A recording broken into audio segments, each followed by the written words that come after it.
only a couple days away from President Trump taking office, and we're already seeing changes throughout the world. One such change that we want to talk about today is the ceasefire going on between Palestine and Israel. This war has been going on for quite a while with a lot of civilian deaths and other things going on that have been really questionable, such as the ICJ basically convicting them of war crimes. We also see that there's a lot of things going against the Geneva Convention, and we're wondering, why is America supporting Israel and calling them the best ally, or their most best, or their ally, and so forth, when they're causing so many problems throughout the world. We're also seeing that America's being basically pushed out of the favor of the rest of the countries throughout the world, and a big emphasis of everybody moving away from America and Israel. Israel has already segregated themselves in a lot of ways through this war, and on both sides we kind of see a big difference in the opinions based in America and outside of America. One thing we have to see that also is happening right now is TikTok. There's a big ban going on TikTok, and we have to wonder, why is that? Why is TikTok such a big threat? And we see that the youth has a different opinion to the boomers. And there's a big conflict between those two right now. Boomers say that the youth is not intelligent. They don't know what they're talking about. And then the youth is saying the boomers are just following mass media ideas, then have no clue what's actually going on. So with that, today we brought in, talked to a couple of our guests and seen who was interested in talking about this conversation. And today we have with us CT, the King of Connecticut. And we just want to sit down and talk with him and see what he has. He has some insights and so forth. He knows a lot of different people that have a personal connection with this kind of topic. He's done a lot of research, and he seems pretty knowledgeable of that. And this is basically an Oprah conversation. So this is not like a guest and his expertise, but this is an Oprah conversation of different humans and Americans talking about the subject and how it affects us. As it affects everybody in this population in America at this time, we want to go ahead and talk about that. So with that, I just want to go ahead and turn it over to the King of Connecticut and see how he's doing today, how he had a good vacation, and we'll go from there. Thank you. It's great to be back. Belated Happy New Year. And I just start out by saying that Israel is our ally in the same way that Cain was Abel's ally. I mean, it's crazy when you sit back and analyze where we are today and then look at the history. And it's impossible really to argue the fact that our politicians are beholden to Israel because they're bought and paid for by lobbies like AIPAC and massive donors like the late Sheldon Adelson and now Shelley Adelson, who funded Trump's campaign, this last campaign. So I'm very skeptical of any ceasefire. I mean, Israel's already killed over 100 Palestinian civilians since the ceasefire was announced. On Thursday? Yes. And if you look at the folks in the street in Israel, and they are still calling for more blood, while the Palestinians are rejoicing over the ceasefire announcement. Now, why is that? I mean, when you analyze it historically, it was the Palestinians that were kicked off their land and that have been the victims of terrorization. I always say,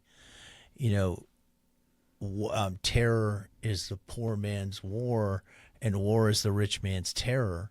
And the Israelis have mowed the lawn. That was their official stance for years, as far as going in and mowing down, killing Palestinians to keep them in line. And of course, it's an open air prison. We all know that.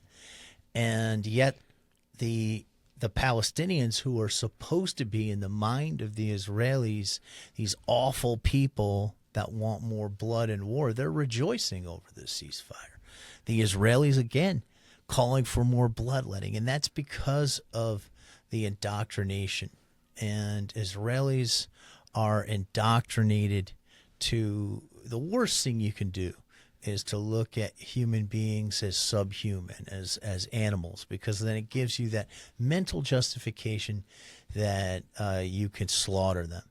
And that's the way that Israelis are raised and brought up. They're all forced to go into the IDF, and they're all indoctrinated.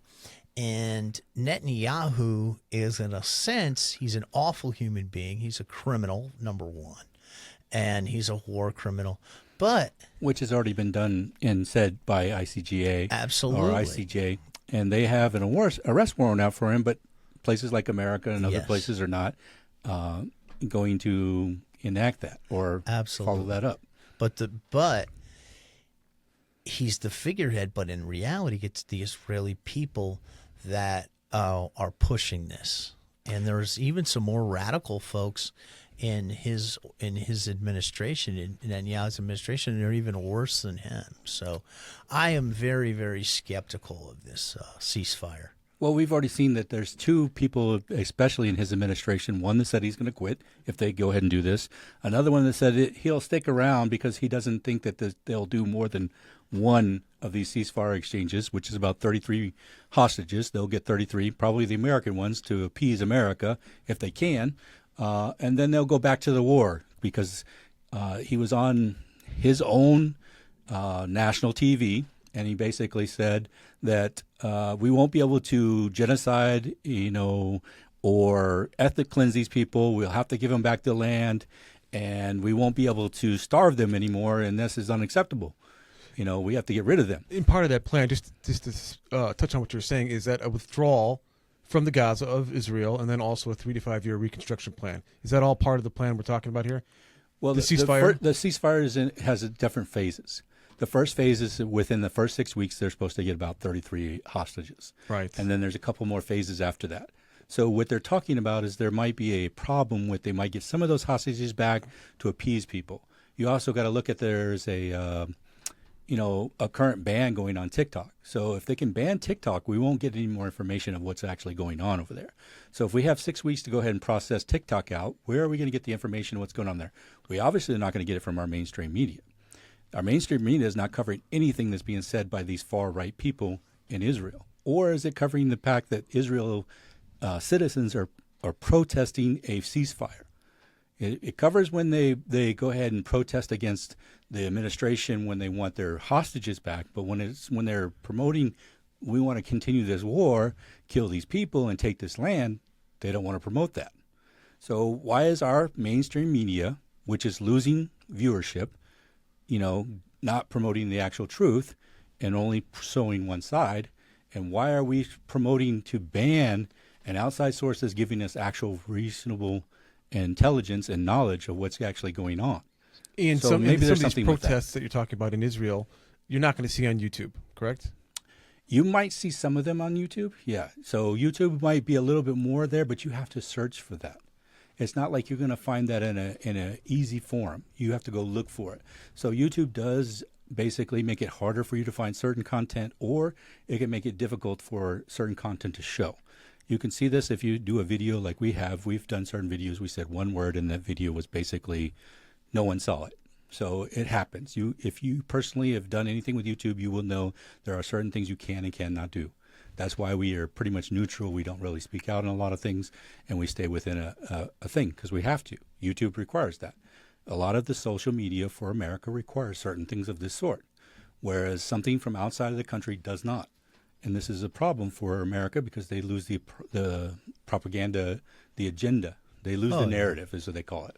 Absolutely. It's all about propaganda, and it's such a joke that the Supreme Court ruled that you can ban TikTok. If they wanted to ban propaganda, they would ban CNN and Fox News because they've been promoting this genocide for the last 15 months. And young people don't watch the news anymore. They're losing their grip. They're losing their power. The days of two buffoons arguing and spitting out propaganda and then going to commercial, those days are going to be in the rear view, because the saving grace here is that you have platforms that exceed the viewership of the mainstream media, like Tucker Carlson, who's had Jeffrey Sachs on, who did a tremendous job telling the truth, about the history of Israel and how our politicians are owned. Thomas Massey, Tucker's had on. He had the Christian pastor, Palestinian pastor on, which got millions and millions of views. And if you haven't watched that, you have got to watch it, because that really will open up your eyes. Candace Owens done a tremendous job when she left the Daily Wire, and Shapiro, who's one of the worst shills out there. She has been tremendous. She's gone on shows like Piers Morgan, and she's no longer like the darling of the right like she used to be, but she doesn't care. And Valuetainment, they just had Oliver Stone and his son on, who talked about themselves as Jewish people who don't believe in Zionism and didn't believe in the creation of Israel, and they just did a tremendous job. Oliver Stone is a well-researched individual who interviewed Netanyahu years ago and talked about what a psychopath he is. So I'll tell you, I am optimistic that the young people are not getting their news from these mainstream sources anymore, and that these networks are hemorrhaging. And I don't see that trend going away, because young people, they don't have cable, and that's not going to change as we all get older and older, and our kids get older and older. That's not going to change, and our grandkids, they're not going to be propagandized in the way past generations have been. So I think that is really the optimistic part and the shining light for the future. I have to agree with that. We have seen that MSNBC has basically been sold. They basically are being sold off because they're non-profitable. They've lost their viewership to the point that they had to be sold off. And a lot of those people that worked on there and promoted all the things that they are now looking for new jobs. So they didn't do as well as they thought they were doing. We also see that cable is dying. That's pretty much the boomers are holding that together. But as you see, a lot of our streaming platforms are now doing a lot more commercials because they can't make any, traction on cable anymore. So they have to move over to streaming platforms where everyone's going. So the youth is pushing things in a different direction. This is why I think that this ban on TikTok is such a big deal for them. They're worried about the future of where things are going if they allow this to go. They're saying it's the Communist Party is basically influencing people, but I mean, that doesn't make much sense. But even still, I think it's more of control. That's my personal opinion. That's a lot of people's opinion. I also want to say that you brought up the thing about Israel and Jews. A lot of people in America do not know the difference between these two concepts, or even Zionism, which is a third part of this. Is first off, Jews are from Judah, the tribe of Judah. There's 12 tribes in all of Judaism or Judaism, whatever you want to call it. There's, from Israel, 12 tribes from Israel. 10 tribes were considered Israelites based on their geographical region. And 2 tribes, Benjamin and Judah, were considered the tribes of Judah. They stayed in Judah, the southern part of, Jerusalem. And what people think is they group all these together and they promote this in America that they're one group. They're not necessarily one group. That's why you see a lot of Jews going out against Israel's actions. They don't want to be associated with this kind of thing. Initially, I didn't think that this was a genocide, basically because of the fact that this is basically like shooting fish in a barrel. They're locked in. They have no weapons. They're not a massive military. They have no way of moving around and so forth. So how could this be a genocide? There would be mass numbers. When I looked at it more, we start to see the famine problem, the fact that there's no water, there's no hospitals, and the fact that they're holding back humanitarian aid. So then I start to see, okay, and now I can kind of understand why they're saying this is a genocide, because it's a long-term genocide. It's not we're just going to kill them immediately with bombs and so forth. We're going to get them over the time so it's not so bad to the outside point of view. So initially I was like, okay, this has to be the worst army in history to not be able to kill people and stuck in a very small area. But then again, when you look at it, they're just trying to, deal with the outside view of things. Now we see that this might be changing. Hopefully this is changing under President Trump, that this is not going to continue.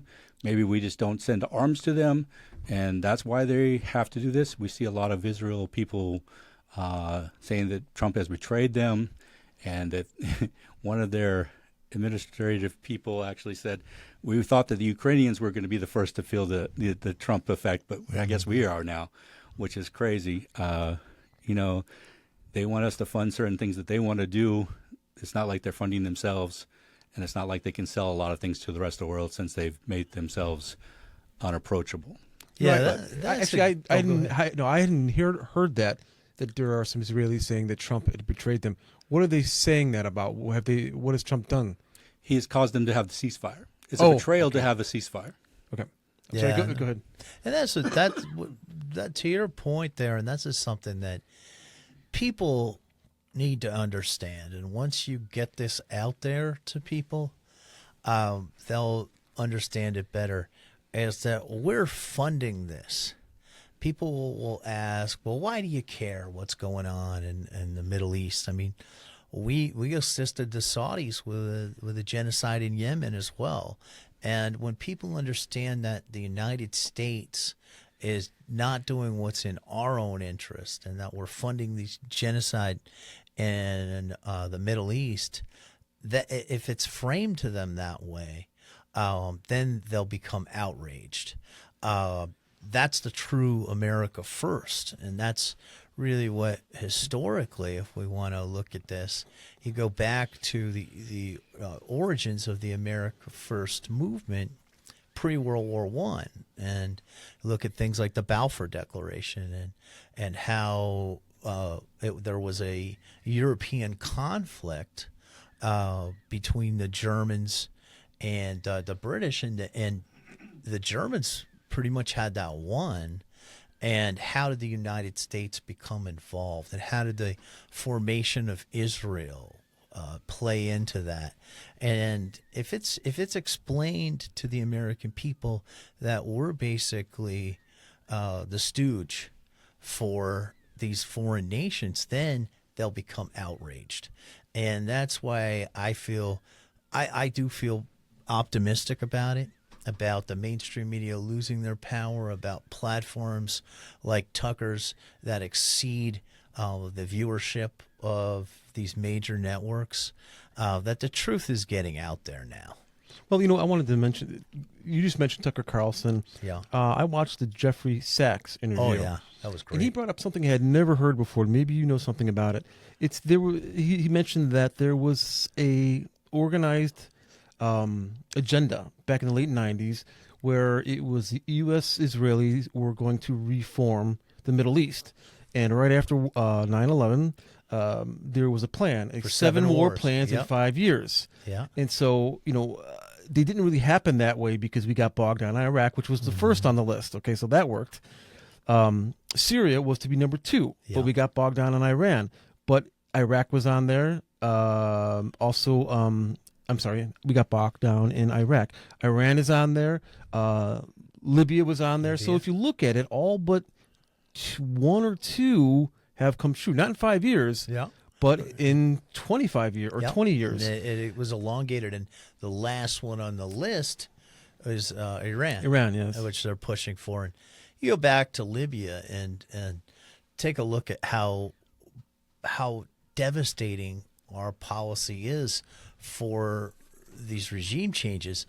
When Hillary Clinton cackled about murdering Gaddafi, in Libya today, the bedrock of their economy is black African slavery.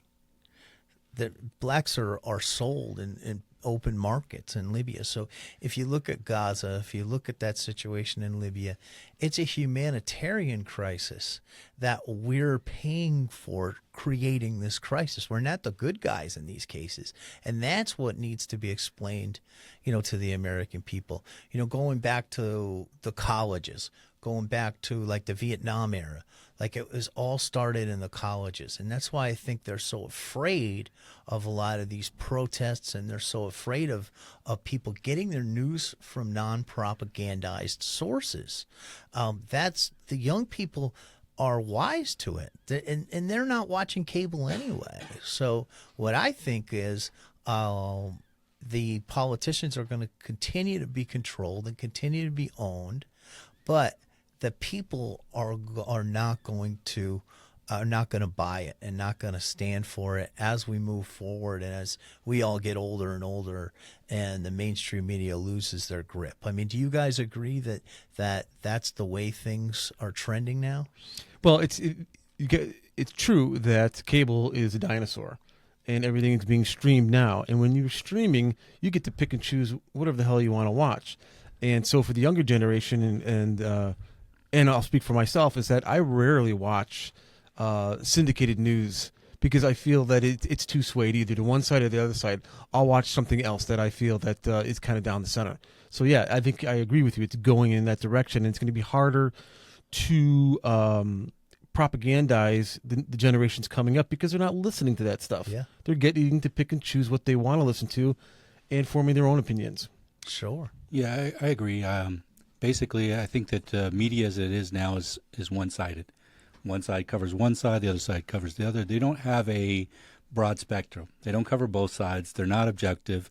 They're very subjective. They follow what they want and their agenda-based ideas, and they promote that. And we see that they're basically separated into right and left, and they are pretty much open on that concept, and that the other side is wrong. Sure, So but there's no debating that. But it's important also to let people know that right and left are two wings of the same bird when it comes to Zionism and when it comes to Israeli propaganda. Do you think that has something to do with the Schofield Bible, like a lot of people say? I think so. I think it also has to do with who funds them. You know, who funds these networks.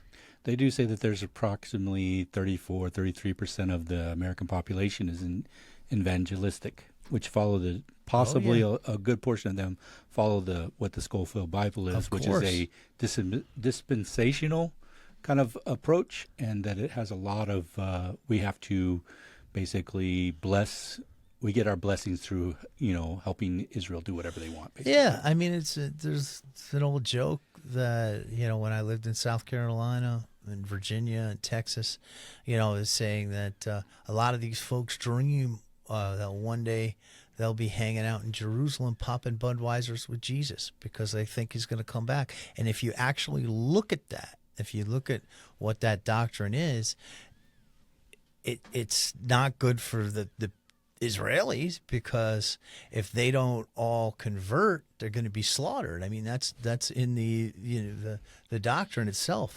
I think it's something like 66% are going to die anyways. Yeah. So how does that work exactly? It's a very morbid kind of relationship. And that's what Thomas Massey did such a tremendous job. And I always mention Tucker because he's the top platform. He did such a great job on there explaining how they use the American evangelicals as a tool and those churches as a tool, because they started coming after him personally in Kentucky. So absolutely, that has a lot to do with it, and it's all by design. The Schofield doctrine and the way that it's done in the churches, that's all by design. And I'm not down with the Schofield doctrine. I don't know too much about it, but is it stating a push the to rapture? I thought it was a repeat. Well, it deals with how to go towards the end times. It was basically a study guide. It gives a lot of footnotes it originally started with the King James version, King James, and they put a bunch of footnotes in there, and then they added and changed words over time, and it's gone through a lot of iterations and so forth. I don't know what the current state of it is or anything like that, or what they actually believe at this point in time. I'm not involved with that, so I don't really know. I thought it was pushing for movement of Christianity or Christians, like a reverse Zionism movement. No, it's mostly Zionism. It's a mostly Zionistic Zionism. approach. I dealt with that a lot in South Carolina because I used to do the USC Gamecock pregame show with Del Wilkes, who is a legendary player for the Gamecocks, and then in pro wrestling he was the Patriot. He passed away some years ago, but he had a falling out with me because of something I posted on my social media about Israel, that I was critical of Israel, and he wrote me this long thing with a lot of misspellings and didn't have the greatest education at USC, and basically he was just saying we need to support Israel. Don't you believe in Israel? I heard that from another girl, Tracy. After the October 7th, she was posting these crazy things about, she was rejoicing that they were slaughtering the people, and it's just they've engaged, very smart actually when you look at it. They've engaged a large percentage of Christians in America to side with Zionism, and they're useful idiots. They're tools. They're literal tools. Well, they did this basically with the Scofield Bible. A lot of people attributed to that because it was one of the most massive selling Bibles ever. You know, they basically Oxford University printing press or something of that sort. I can't remember the actual place, but they printed millions and millions of copies of these, imported them to America. It put a big trend. It made it easier for people to digest the Bible. It made it seem like, oh, I'm learning what the Bible says. And then, you know, over time you can basically manipulate the wordage to get what you want out of it. And it has a big focus on Zionism. Another church that I know of from my studies that has another Zionistic approach is also the Latter-day Saint, which is probably the second largest or financially, large church in the world. So Catholics are considered the most rich, and then I think the LDS is the second most rich. When you say Zionism, there's a definitive Zionism, where is a repatriation of some community of people to some other place. Or are you speaking of particularly of the Jewish Zionism back to Israel? The basic overall look of Zionism is that the Israelites will be back in their homeland, and that this will bring in the end times. This will bring in, the Messiah coming back, and so forth. So this is the basic concept, the short, condensed version. It's not the overall, but and then you have different elements within there that have different beliefs of that. And religious background makes a difference too. I mean, I'm Irish and Sicilian and Catholic, and I'm also a historian. So I've studied the history of Sicily in very intensely, and Ireland, both occupied. Sicily was a conquering route, was occupied by the Arabs, the Greeks, the Moors, the Vikings, the French, and Ireland has that same history of occupation with the British, and that's why I also have a lot of compassion for anyone who's occupied.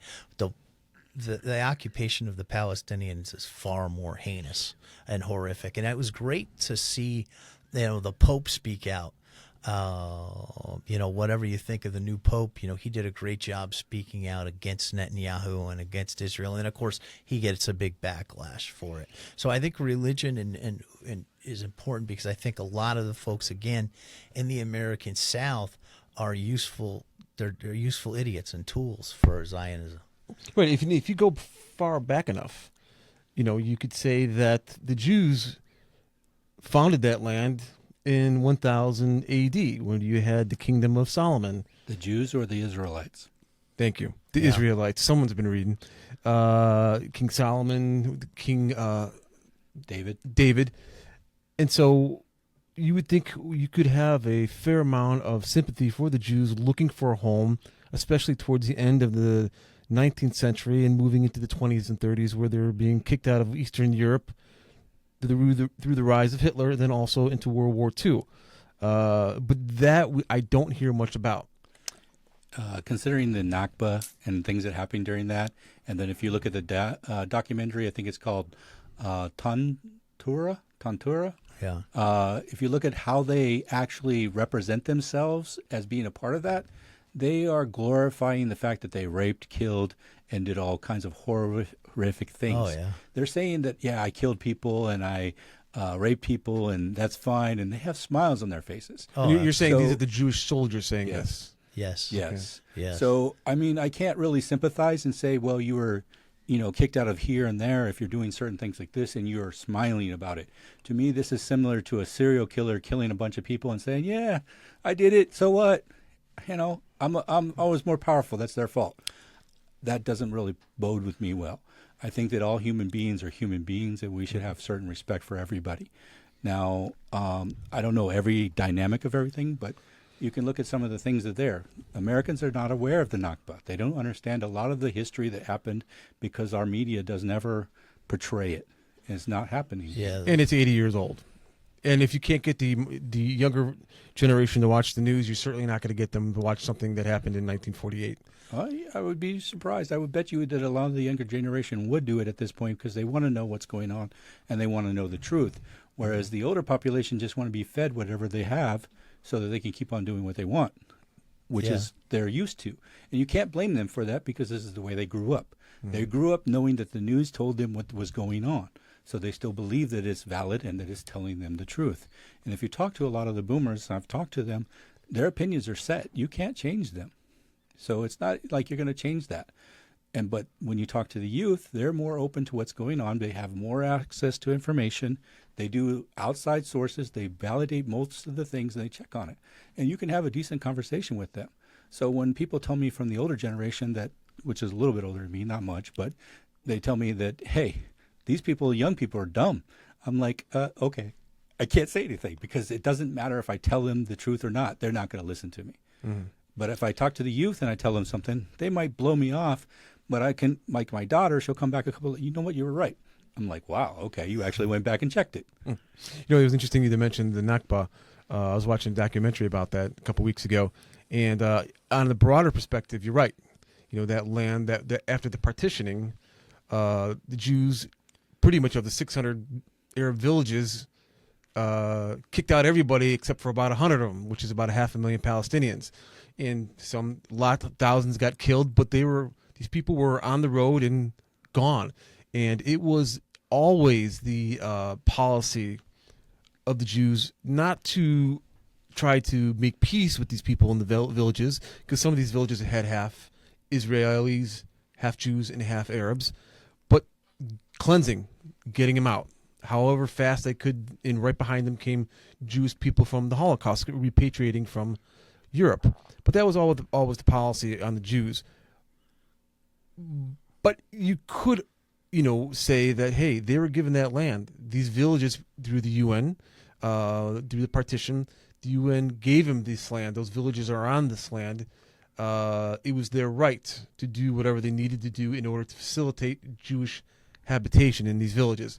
Now, it's a big concept, a big thing to talk about. Yeah, but let's be honest. Even if you buy into that, and I don't buy into it. I mean, Candace Owens, when she was on with Rabbi Shuli, she quoted that Bible verse, and I can't quote it exactly, but something about the Church of Satan. Beware those who claim they are Jews but are not.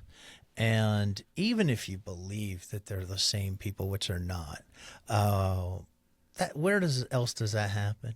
Anywhere in the world where people inhabited an area so many generations ago, and then they get to come back and slaughter everybody and kick them out. It's complete BS. Well, it was a UN resolution, so it's not really BS. Yeah, they gave half to the Palestinians and half to the Arabs, half to Arabs and half to the Jews. So that's kind of real. If you go back to, I've talked about World War I. You go back to how World War II, with the Treaty of Versailles, and devastating Germany's economy, and if you read the book The Unnecessary War by Pat Buchanan about Churchill and how we were brought into that, and then you look at the Balfour Declaration and you see that we were brought into World War I. It was all tied into the formation of Israel. It was a plan all along. And you had the double dealing and triple dealing by the British, with Sykes-Picot, promising it to the French. But it's, again, tell me anywhere else in the world where that's ever happened, where people who claim they inhabited an area so many years ago came back and took it. I mean, that doesn't exist. I mean, let's just say we're here in Florida, and the Seminole tribe, uprises and says, get out of your home. Palm Coast belongs to us, or Tampa belongs to us. It doesn't happen.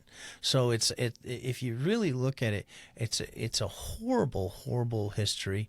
And if you have any ounce of humanity and you care about people and human lives, it's got to be revolting and disgusting to you. I can say one thing for me. When I joined the military, I was in the medical field at that point. They gave me a card called the Geneva Convention. On that card, it says you cannot target civilians, especially kids and women. You can't target hospitals. You can't target press. You can't target a lot of things. Anybody in the medical field, you can't even target. But we see Israel breaking those things, using bombs and equipment that's done from America. So how are we even part of a certain convention, and we expect that the war zones are going to be following these things when we support people not doing so? And this is another reason why I had later gone to the approach that, this is kind of fitting into genocide. This is criminal acts because you're targeting hospitals. And one of the parts of genocide is that you prevent birth. So how do they have birth if you destroy all the hospitals within the country that they have access to? You're talking about what's going on in the West Bank right now. I'm talking about right now. There's no more hospitals in Gaza whatsoever. They pretty much destroyed all of them. That's horrible. Which means that they can't have birth in a sterile environment. There's more chance of infection, more chance of death. It's a lot of things with there. Plus, they don't have water or food. This is malnutrition. Leads to disease. There's a lot of things with this you have to look through. How about a little bit of pushback? I just want to play devil's advocate for a second here. For the last 30 minutes, you've been talking about the atrocities that are happening in Gaza. What you're saying, the destruction of the hospitals, the starvation. But what you're not talking about is how it started, which is the massacre of 1,200 people and taking 200 hostages, and I think half of them have died already. Now, you could say to me, does 1,200 really equate to 35,000 if that's a number by now? None of it. You can't do it that way. I can't say that 1,200 is any better than 35,000, 35,000 any better than 1,200. But what did the government of Gaza expect when they go and slaughter 1,200 women and children in there as well? Let's kind of remind ourselves of that. I think it was a false flag. And then also one more thing. If you're going to build tunnels under a very small amount of property, and that's how you're going to safeguard your infantry, and you're actually using these homes of these peoples and these hospitals of these peoples as a way of creating this battlefield, because you know that the other side is not going to drop bombs on you to get to you and kill a whole bunch of civilians to get to you in your tunnels that are underneath these homes. That's a fantastic strategy. So you're using the civilian population as a shield. What did they expect the Jews to do when they go out there, massacre 1,200 people, and they're going to retaliate, and they're going to try to get to you into your tunnels through the civilian population? Well, let's look at what happened. I just wanted to paint that picture right there. Well, let me just say one thing. Have you heard of Haaretz? No. It's a Jewish syndicate. It basically covers the non-biased approach to everything. They have a lot of pressure from the actual government over there because they're covering things that they don't want covered. One such thing was the Hannibal Doctrine, and why Israel does not want them to have hostages. The same reason why they're being forced to do what they're doing now is because they lost hostages. One of the things that they put out in their paper was that those 1,200 weren't all killed by Hamas. Some of those people were killed by Israel to prevent them from becoming a hostage. This is the problem. We don't get this coverage in our country. Absolutely. Haaretz and other things don't come here. Most people don't have access to it, don't know anything about it. We are not getting the full overview, the information that we need to make these kind of decisions. And you think that the whole operation, that whole 1,200 was a false flag? Well, let me explain. He mentioned Haaretz, right? Yep. So if you look at what happened with the Hannibal Doctrine, where they slaughter any hostages, Haaretz also reported that Netanyahu knew this attack was coming. He got the intelligence from the Egyptians, and he was well aware of it. So that's why I say false flag. Also, he propped up Hamas. Let's be real here. He didn't want peace with the PLO and Arafat. He needed to create this environment because ultimately he wanted that to seize all the land. That's his ultimate goal.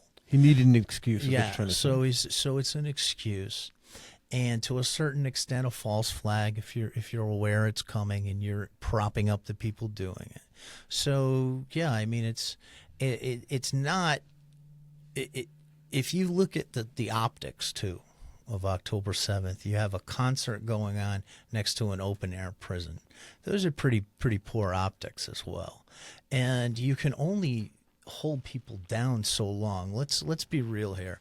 Israel has been mowing the lawn for years, and when I say mowing the lawn, it's their official strategy to go in, slaughter a certain number of people to keep the population down.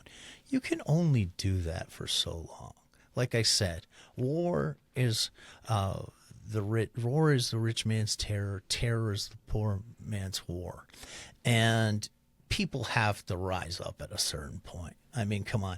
I saw an Irishman on the streets, a great video at a Palestinian rally where he's talking about how everybody talks about Israel's right to defend themselves. What about the Palestinians' right to defend themselves? You can only hold people down to a certain point. If I was a Palestinian, Palestine, you don't even want to know what I would do. Nobody would care what you did or thought. But the point is, you can't. This doesn't all happen in a vacuum. If you want to be a true intellectual and look at things, you have to look at the entire picture. You first off have to get the information to be able to look at the picture. You have to have all the pieces. Another thing that was with that is they moved a couple companies away from that border to West Bank just days before. So that's also questionable. So there's a lot of questionable things with that. Sure. Whether we'll know the truth or not, probably not. It'll be, put away, confidential. We'll never know, like a lot of things that happen. But and we never got reported on when Israel mows the lawn for years and years. Never reported in our media because we're the lackeys of Israel. What's interesting is that it's they have in Israel they have the law of after 50 years you release the secret documents, if you will. As I was saying, their policy back in '48 was cleansing, get everybody out of the village. Arabs, if you have to kill them.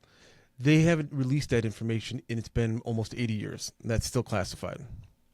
Well, you see them openly saying that on TV over there and in newspapers. If you look at the actual media in Israel, you get a better, clear picture of what's going on than you do here in America for some reason. That's where Candace Owens got all of her information from to become such an outspoken anti-Zionist. A lot of it came from the Israelis. I mean, and we talked earlier, I think, off camera, about Abby Martin and the reporting that she's done on the ground in Israel. When you actually talk to Israeli citizens, I mean, the root of this problem is that they don't look at these people as humans. They don't look at the Palestinians as human beings. They look at them as animals, as dogs. Well, you guys also brought up the conversation about Israel was a big backer of that 7 wars that they wanted and so forth. That I think it was General Wesley Clark. Yeah, he said it in exposed like that. 2007. Yeah. He said that, we're going to go ahead and over the next 5 years, we're going to have 7 different wars, one of which is Iran. And we know that Iran has big allies and that's not going to go as well as we think. Plus, they have long-range missiles and so forth. What American population does not understand is that, yes, we do have the best airplanes in the world. But we have all of our basic missile systems, the majority of them, in Israel. Iran still penetrated everything that we have currently multiple times, in excess of 80 missiles, especially their hypersonic missiles. Hit basically the most secure place on the planet. They hit almost 80 missiles out of 88. And speaking of Iran, Iran is a very nationalistic country. They're great people. The closest people to me are Iranians and Persians, and they don't have the intent to go out and become colonialists or any of this crap. They just want to be left alone. And I think a lot of the sanctions that we have against Iran continue to perpetuate the tensions in the Middle East as well. Well, I think that they're getting around that. They just made that deal with Russia. Russia's been skating our sanctions for a while, making our sanctions basically useless, and not only that, devaluating our money and our ability to work with other people in the world, because now people are pushing away into BRICS, because of these sanctions that we've been imposing.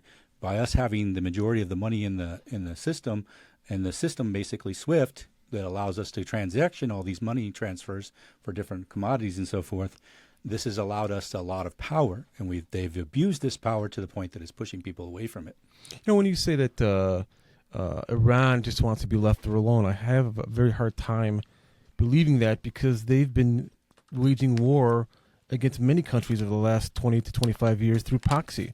That's where Hamas has come from, and that's where Hezbollah has come from, and other terrorist organizations. That's a big statement.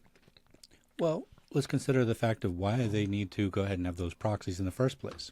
Well, I'm not. That's a whole different argument. We got to look at both sides. Right. But to say that they want to be left alone, that's well. You can't really say that. Let me just rephrase it. If we left them alone, and if we didn't prop up Israel, and we didn't cause the tensions in the region, they would just want to be left alone, because Iranians are very nationalistic. You also got to think, if they could hit that one place on the planet where all the F-35s were, that one area field, if they could hit that with so many missiles and not really destroy anything by targeting certain areas around it just to prove a point, they could use their massive arsenal to basically wipe Israel off the planet, and they couldn't do anything to stop it. We put all of America's assets there, boats, ships, everything. We're spending tons of money to try to prop up Israel, to make them look powerful, when they're failing in every aspect of this, other than their ability to use our bombs and our aircraft. Other than that, they don't really have anything. Most of their soldiers are very young. If you look at their captains, their majors, their high-level officers, they're all in their 20s. You don't see that in any other military on the planet. You see people experienced and know what they're doing, but in Israel you see people very young in very high leadership positions. Mainly, there's some, ideas that maybe this because of the family ties and so forth that they're getting these positions. I don't know what it is, but I've never seen anything like this in my... Well, and also there's mandatory enlistment. Well, yeah, there's mandatory enlistment, but when do you have a 22, 23-year-old captain? You could, if they went to college, certain thing. But what about a colonel that's only like 25 or 28? Yeah, that's almost unheard of. I would encourage people to listen to Miko Peled and his father, who was an IDF general, who have both since spoken out on and revealed a lot of the atrocities of the IDF long before October 7th. I do want to say again that we got to, look at everything in this thing. First off, Israel is a nation, and you basically called an Israelite based on the fact that you're a citizen of Israel. It does not make you a Jew to be a citizen of Israel. There are plenty of people that are not Jews that are citizens of Israel, so they would be termed Israelites. Now, also, we have to look at the fact that the 10 tribes were considered Aren't they just Israelites. called Israelis? I've never heard the word Israelites in modern times. Israelis are the same thing, basically. Okay. It's the same word. It's just a different plural of it. Okay, gotcha. But basically what I'm saying is the Jews in themselves are they are the more religious sect. They were the ones that kept their religious ideations, their practices and so forth. Yeah. When they were in Babylon, they brought them back and they kept that going. These are what we consider Jews. We see a lot of the Jews, the Orthodox Jews in America, they're very much against Zionism. They're very much against Israelis and so forth. Now, they did have a thing. Have you heard of it? I think it's called birthright or something like that. Yeah. What's that? Do you know anything about it? I've heard of it. I'm not knowledgeable enough to expound on it, but I do know if you look at who are the most vocal voices against what Israel's doing, it's a lot of Jewish intellectuals: Jeffrey Sachs, Max Blumenthal, Glenn Greenwald, Dave Smith, Bernie Sanders, and you look at that Oliver Stone, and all of them talk about it. Max Blumenthal just did it when he was stonewalling Blinken. He feels, and a lot of Jewish folks feel, that what Israel's doing is shedding a horrible light on the Jews. Like Max Blumenthal said, you're making it look like Jews are a bunch of fascists. So we should be clear. A lot of people, when they hear Israel, like you say, they think Jews. There are plenty of Jews who want nothing to do with Israel. Yeah, the Jews are distancing themselves so that they're not grouped together, but Israel's trying his best to always grab as many Jews as they can as a shield as well, to pull them all together as one, because like I said, with more numbers you have more power and so forth. Did you hear Seth Rogen, the actor? He was talking about how he's a Jewish actor, very, very famous Jewish actor, and he was talking about how he was propagandized as a youngster and he realizes it now. Yeah, I've actually grown up with Jewish people that go to the synagogue and learn everything, and I've talked to both the ones that did not go to the Birthright program, which is basically they get taught the Zionist approach. They go to work in the IDF and everything else, and that's how they get their citizenship, is by doing their IDF thing and being part of that. Mm-hmm. So if you don't do that, you don't get that. It's called mandatory time. Yeah, mandatory military time, basically. And there are a couple countries that have that and so forth, but this one is taking people from America and taking them who are dual citizenship, American and Israel, and they basically go over and fight in the Israel army. You know, so how is that you're a foreign thing? Like I've seen in one of these recent posts that are like, how is a foreign government influencing Israel's, agendas and so forth? Foreign power influencing the thing. But we see that influence is here in America. Oh, so how is this like, calling the kettle black? It's like, I don't get this. Where's their mindset? It's all semantics, too. Like if you were to say to Americans, your government is beholden to a nefarious Middle Eastern country. If you frame it that way, you get their attention. But so many people have been indoctrinated to thinking we have to support Israel at all costs. If you mention the word Israel as that country, then they give you pushback, Yeah, when you talk about China, hey, we're banning TikTok just because China has an app here. But we're not talking about an organization that funds all of our campaign running and stuff like that, that has actually comes here from their place and talks to our people like they own them, that brings their laundry here and makes the White House wash it. Come on. I said it the last time I was on. If you go back to our founding fathers and avoiding foreign entanglements, it is atrocious what we've become and how we become beholden to another country. When we're supposed to avoid foreign entanglements, fear of standing armies, we're supposed to have a military force that protects America and America's interest.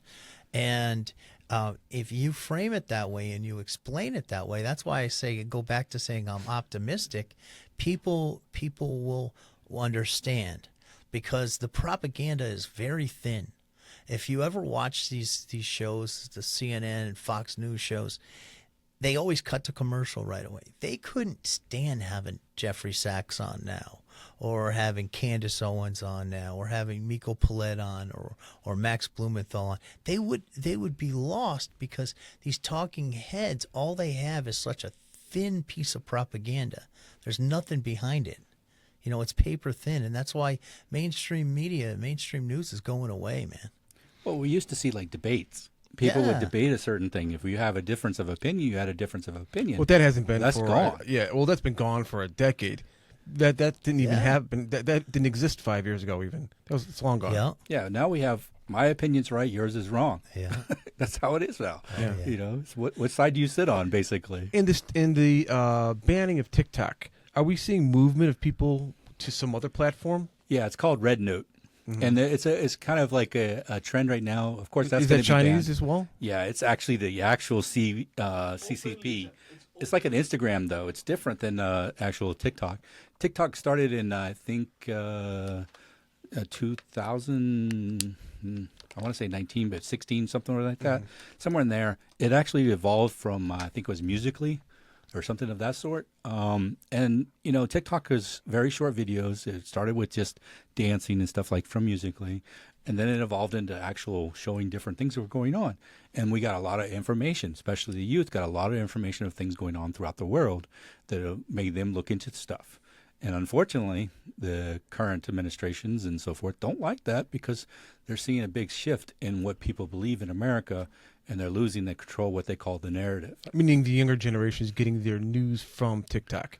They're getting their information. They're getting information from there, and then they can go ahead and use the internet, leverage the internet to get more information. So it is showing them a different picture than what the media is telling them. Yeah. And so they don't no longer believe in the media, because if you see something blatantly said one way, and then you can go and validate it it's not true, you no longer believe the lies. You no longer can be convinced by that. Now, there is a psychological thing that if you just repeat something enough times, if I just told you that your shirt is green, your shirt is green, your shirt is green, your shirt is green. If I told you this a bunch of times, you start to be like, yeah, maybe it's green. I don't know. Maybe I'm wrong. Maybe I'm colorblind. Gaslighting. Yeah. It gets you it psychologically breaks you down over time.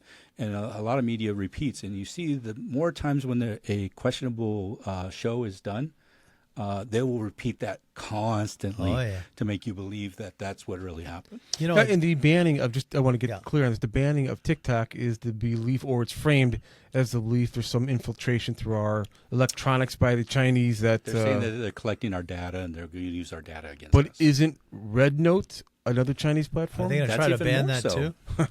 They will try to ban that, I'm pretty sure, because that's even more scary, I would say. TikTok would be less scary because it doesn't really have that much a direct tie to the CCP, but this has a direct tie to them. They are learning Chinese. You have people that are basically interacting with Chinese people. And it's Red Book or Red Note? Red Note. Red Note. And I heard that when you sign up for it, they make you click yes to some communist agenda, like communist. I don't know about that. Like you have to click yes to I believe in the communist form of government. Blah blah blah. What? Yeah, Seriously? I was watching something on YouTube. Okay. By the way, Well, our apps also collect data, and has been doing it for a very yeah, all our social media collects data. If you look at it, if you post anything on Facebook, they own the rights to it. So as a photographer, I understand the rights of photos and so forth. So I did away with Facebook completely because they own my rights. They can use it any way they want. Yeah, but that's our own internal intelligence agencies that do nothing wrong with that data. Come on. Oh, yeah, definitely not. They protect it. Keep it warm at night. I think the last time that we looked at the CIA was like 50 years ago. I think that you said something like that. And that was like, really bad that we found so many things. And now we don't look at them anymore. We don't look at any of our intelligence agencies at all. And Snowden is just a big rat. Yeah. He's the enemy of the world for telling the truth. You can't do that. Good thing he's out of here. It's what's really strange, is kind of counterintuitive, is they say that young people have a short attention span with TikTok, but yet it's the long form where people get their news from. It's the Tucker Carlsons, the Joe Rogans, the Valuetainments that are beating the mainstream media, and you don't cut to a commercial break right away. That's the trick that the mainstream media uses. And if you ever watch, that's why I liked Tucker. Was the only guy I could even stomach on Fox, because he would have a guest on and actually listen to the guest. You look at a lot of these other guys, they just jump on top of them, they yell, and then the guy can't get a word in, and they cut to commercial break. That's the trick that they use. Well, they got to get that money somehow. Yeah. Well, if you think about it, the shorter platforms, the 20 seconds, the 30 seconds, it's harder to propagandize somebody in a short period of time. Yeah. As opposed to the long form. So, if young people are getting their info from these short little snippets and then they go and research it, if they find it interesting, that seems like a better format or a better way to do it than... They're not going to capture their attention. Yeah, right. Yeah. Yeah, but it's obviously not working in the way that certain people want it to work. So yeah. You got to wonder.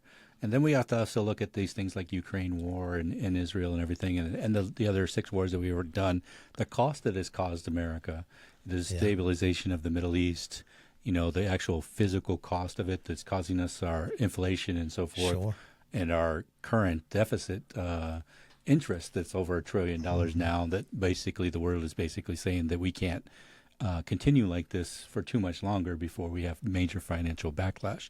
So we got to hope that hopefully that Trump does not push us to where the last war would be, that seventh war with Iran, because that would probably be very drastically different than everything that's happened before, because that would affect our oil prices as well. I know a lot of people probably think that America has a lot of oil, but that is shell, and that we don't have refineries for that. So we cannot really produce that without sending that out, and that could be, costly as well. So do you have anything else you want to cover while you're here? Oh, just one quick note.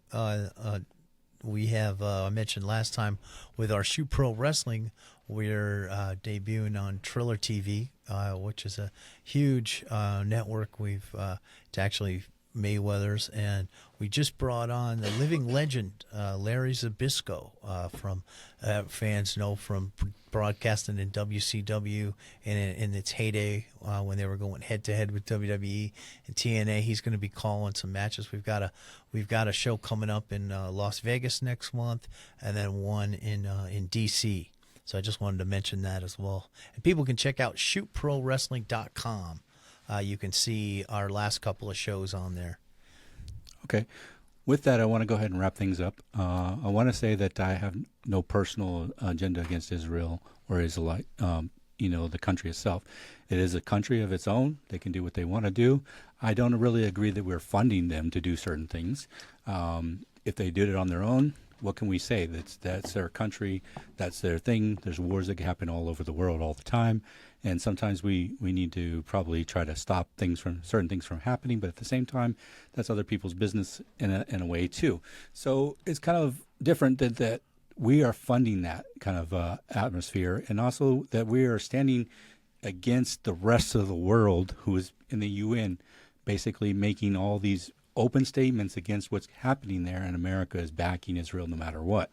So you can say, yeah, that's our ally and so forth, but we wouldn't do this with a lot of other places. If we had even a brother that was a serial killer, we probably wouldn't say, yeah, he's okay being a serial killer, or he's a rapist. Oh, he's okay being a rapist. He's our brother, but at the same time, he did something wrong. There's right and wrong, and that's just a fact. And what they've done in some ways, you cannot justify 1,200 people being injured, some of which your own newspaper says you did, justifies killing thousands, tens of thousands of people, especially kids and women. Not in my personal opinion, not in the opinion of a lot of other people in the country. So there's been some backlash, and we have to readjust this and think about this and see where this is. I understand that we have evangelists that think that Israel should be able to do whatever they want in order to bring back the Messiah, but that is not everyone's opinion. And America is a all-inclusive country in which everyone pays taxes, and we should be able to determine whether or not we pay taxes to certain things or not things. And we should be able to support what we do and do not do because we're free. Additionally, TikTok, I don't agree that a Singaporean company has ties to Chinese. Maybe it does. Who knows? But is this really the reason why they're taking this out? Or is there something else? We probably should question this. And we need to question this because they'll continue to do certain things like this that will restrain our information, and so that we can see the full picture so we can make a better decision. With this, TRE is a non-biased approach. We put this conversation out there and covered different topics that people were wanting to talk about, that we've seen being talked about because this is a current event. And we hope that you enjoy this information and that you go ahead and comment so that we can make future content that pertains to things that you're interested in doing and hearing about. With that, if you like this, please like and subscribe, and please do comment so that we know where you want us to talk about and go in the future. Thank you so much. Bye.